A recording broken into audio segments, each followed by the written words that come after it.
Ang baking soda ay isa sa mga pinakamalawak na ginagamit na produkto sa mundo. Dahil sa dami ng gamit nito, hindi ito mawawala sa bawat tahanan.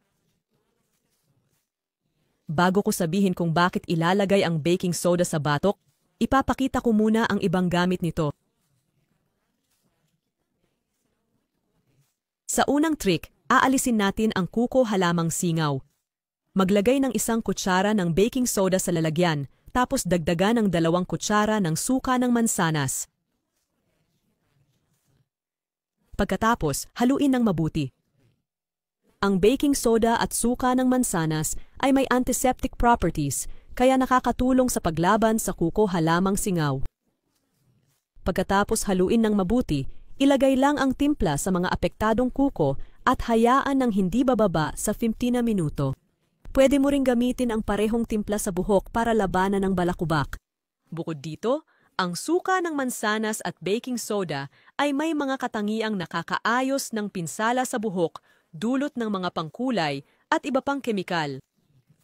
Gamitin ang gamot na ito na may suka ng mansanas at baking soda 4 na beses sa 1 linggo. Ito'y magandang natural na paraan para labanan ang fungal infection sa kuko. Ngayong alam mo na ang mga benepisyo nito sa kuko, ang pangalawang tip namin ay para sa pag-exfoliate.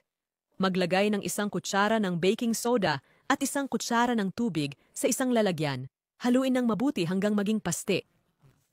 Pagkatapos, ilagay sa mga binti o braso pagkatapos mag-ahit at hayaan ng 5 minuto. Pagkalipas ng oras, pwede mo nang tanggalin. Makakatulong ito para hindi mairita ang balat at maiwasan din ang pagkakaroon ng blackheads. Nakakatulong din ang baking soda sa paglilinis ng balat at pagpapanumbalik ng kintab ng mukha na madalas nawawala dahil sa polusyon at mga nakakalasong elemento. Ngayong alam mo na ang iba pang gamit ng baking soda, oras na para malaman mo ang mangyayari kapag inilagay mo ito sa batok. Una, maglagay ng 1 kutsarang baking soda sa isang lalagyan at 2 kutsarang langis ng niyog.